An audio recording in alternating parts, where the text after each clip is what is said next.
Hi. So, Laapata Ladies. I watched this 2013 Hindi realistic movie named Ladies. It stars some new faces, and apparently, I don't know any of them. So I try to dig some information about them, and it stars Nitanshi Goel, Pratibha Ranta, Sparsh Shrivastava as Deepak Kumar. The other characters are like Phul Kumari, Jaya, Deepak, Shyam, Manjumai, Choto. These are some of the main characters. It was uh, it was directed by Kiran Rao, and it was Amir Khan was one of the producers under Yash Raj Films, and it's a 2024 movie. It was released in March. Okay, Laapata Ladies. Though I kind of didn't like the beginning, the whole setup of it, after the first half, for me, the story started making sense, especially the anti-climax and climax part. It really made sense. So I was asking a lot of questions to myself, like, if now spoiler alert, this review might have spoilers, so if you haven't watched this movie, please stop here, go and watch the movie, and then come back. So after seeing this lady called Pool, when Deepak got married to her, uh, they were dating. They have seen each other's faces, and psychologically speaking, if somebody has been with another person for some time, they will understand the physique, the body language, etc. So we can really recognize the person, if even if that person is not showing their faces, no. But in this case, I think because there was a lack of education, there was a lot of cultural norm happening. The wife had to put a dupatta to cover her face until they reached the husband's home. They cannot call husband's name, so if then they are lost, how will they recognize, or how will they complain that I'm being lost, or I don't see my husband? So one scene really struck me because they showed the Pratibha's character showed her husband's name on her hands.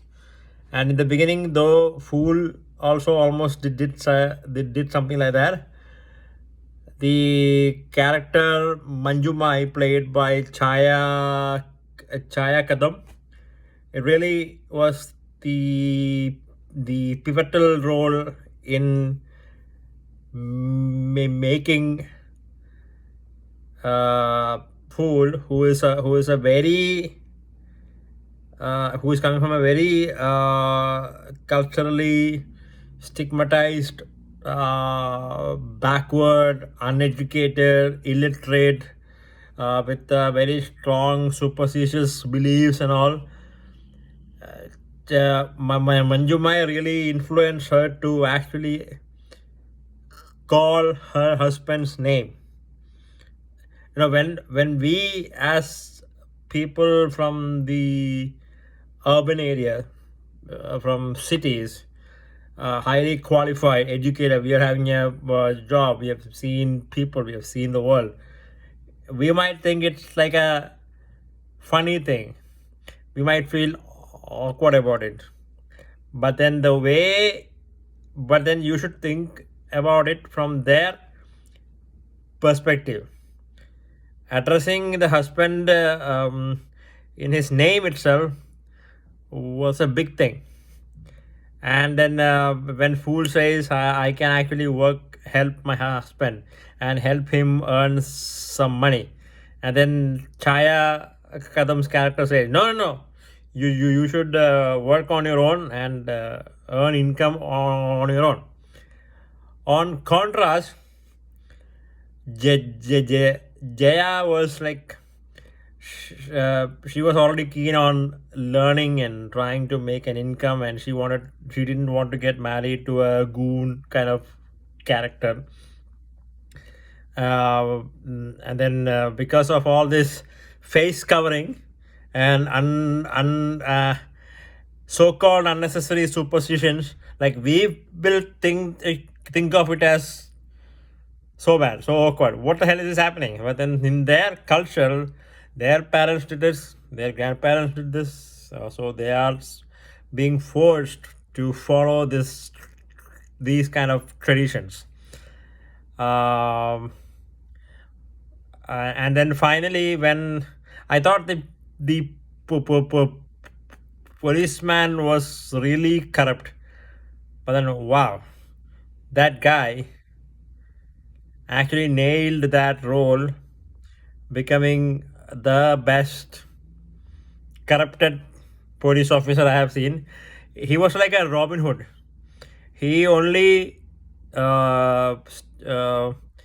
took from those who were doing illegal activities. Like the original husband of Jaya, when he found out about her, and then he came to the police station and then started verbally abusing and even slapped her, and gave the policeman the money, and then the moment she was slapped, that changed the game. And then because Jaya was already being locked up because of a fake identity, and the police guy had a lot of suspicion about her, and then all of a sudden the police was like, wow. And then he did not go hyper, he did not have a fight, he did not even beat that guy. But this is the writing brilliance. In its absolute subtlety, the policeman made sure that the guy never comes close to this girl named Jaya, and Jaya must go ahead with her education, the higher education plans, and because he believes that she will become someone in life, and she has a long way to go. That's a brilliant scripting. And one thing one thing I noticed about this film is everybody was new. I don't know if they have even acted in other movies. I really don't know. In Hindi, unlike the South Indian realistic movie, especially realistic movies from Kerala, in Hindi, they don't cast any popular actors or actresses.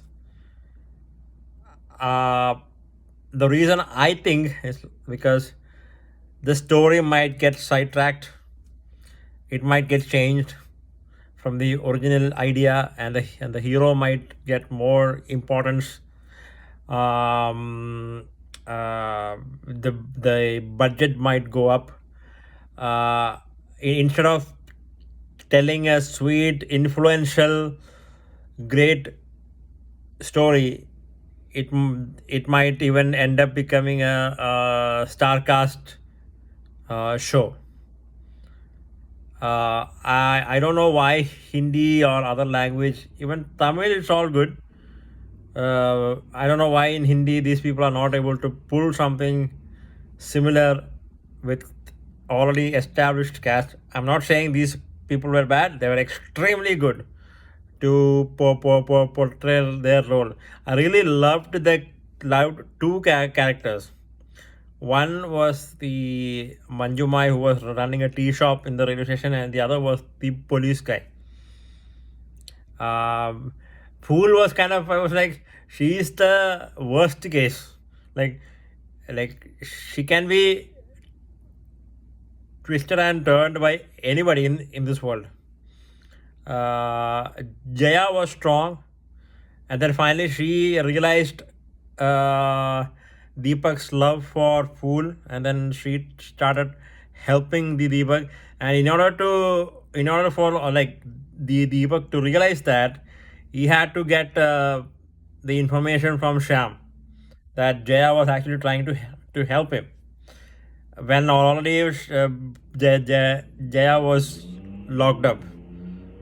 It's kind of and the climax was like superb, like, and the one comedy scene, like, we all will tell, like, in my own language, when somebody like wants to talk to someone and they bite our ears, like, uh, and we become the third person, we have to communicate with them, and immediately we will tell, നിനക്ക് സ്വന്തം പറഞ്ഞൂടെ, like, why don't you say these things by yourself, or you just go with them, like, it's such a sweet movie.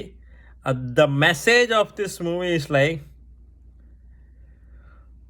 it's time that such superstitious, unnecessary, extreme cultural agendas, the practices end. The simple gesture of covering the face and not able to call the husband's name created all these problems. Imagine what would happen with other uh, cultures and beliefs like this, from these kind of communities, especially who live in the village areas of India. If that girl was not able to call her husband's name Deepak at the railway station, he would have gone again, right? Uh, the face of the girl uh, is not meant to be covered. If the man can show his face, so as the girl can, his wife can show her face. She deserves to be seen, she deserves to be heard, and there is nothing wrong in calling out the name. Names are part of our identity, and if you cannot call your spouse's name, then what's the point of living together, right? Even inside the family, if you are not allowed to call your husband's name, and if you are being forced to get married to somebody you don't like, what's the point of having a family, a life, education, religious beliefs, So the director, the scriptwriter, everybody has sent out a very strong message to anybody who is following such extremely conservative cultural practices, that the world deserves much more equality between men and women, especially in countries like India, where the rural community and such beliefs are stronger. Okay, that's all for now. Thank you, and have a good day, and have a good night in what part of the world you are. Okay, bye.